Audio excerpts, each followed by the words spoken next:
Good morning, everybody, and welcome back to The Walk. Today is Wednesday, October 2nd, and we just saw in chapter 15 an analogy using the vine. Well, now we are up to Ezekiel chapter 16. Chapter 16 is the longest chapter in Ezekiel, and this one uses an analogy of the bride. And we're going to see some really interesting things as we dive in here. Well, in the Apologetics Study Bible, there was a note that went for the whole chapter of 16. So we've got to keep this in mind. The fourth reason for Judah's fall was the nation's history of unfaithfulness. This 63-verse chapter is the longest continuous prophetic message in Ezekiel. It presents Judah as a prostitute, lacking any sense of gratitude for the Lord's gracious choice of his people, or for his blessing and provision.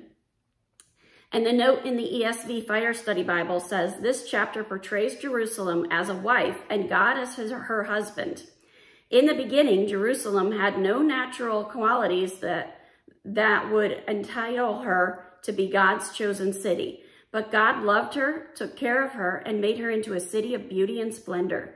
Yet she was ungrateful to her husband. She took him for granted. And worse, she became unfaithful and began committing a sexual adultery with anyone who came along and tempted her. Because of her prostitution, she would suffer the most extreme results. So this imagery of the people of God, the church of God being the bride, is all through the Bible. Jesus talked about it a lot. He said that he was the bridegroom coming back for the bride. And here we see it again, but in this case, it's an example of a faithless bride. And there is some difficult wording in here. Through 16, it may be a good idea to not have children in the room because there are some things about sex in it. So we are in Ezekiel chapter 1, and it says, again, the word of the Lord came to me, Son of man, make known to Jerusalem her abominations. Now, I got very interested in the fact that Jerusalem is referred to as a her. That's a personification. It's a literary style that's used very frequently, but the nation really is not a person, so why use that? I found the answer in the Cultural Study Bible. The ancient Near Eastern custom of personifying cities as female and married to the patron deity may have influenced Ezekiel in presenting Jerusalem as a woman. The accusation of religious straying of the people of Jerusalem is expressed through the description of shameful acts as a brazen prostitute who draws some of the imagery from the Canaanite practices, but also contains a reminiscence of Mesopotamian Ishtar festival. So the bottom line is that was very common practice to refer to a nation as her. Verse 3, and say, thus says the Lord, the God to Jerusalem, your origin and your birth are of the land of the Canaanites. Your father was an Amorite and your mother a Hittite. Okay, why specify that?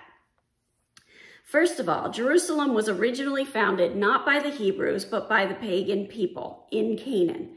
That's why it is saying that Jerusalem was birthed in Canaan. Now, the Amorites were enemies of Jerusalem and the ones that founded Babylon, which happens to be where Ezekiel is exiled to.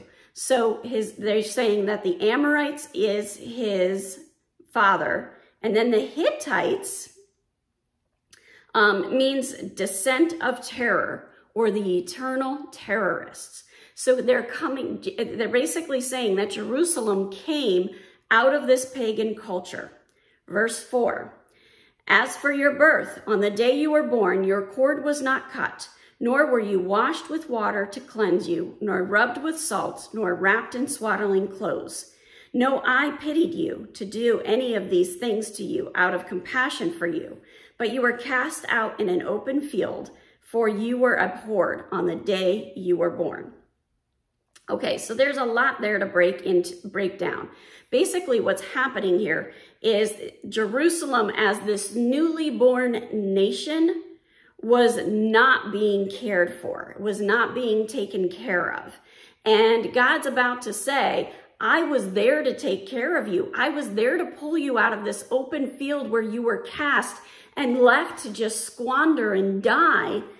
And instead, you didn't stay faithful to me. Instead, you betrayed me and you got into this prostitution, this spiritual prostitution, where you were faithful to these idols rather than being faithful to me. And God is not going to tolerate it. As we apply this to ourselves and start to think about what does this mean in our lives? How faithful are we? I don't know about you, but there's a lot of times where I fall short. And we need to be mindful of the fact that we should be faithful to our decision to follow Christ and let him be Lord of our lives. Have a wonderful day. God bless, and keep walking the walk.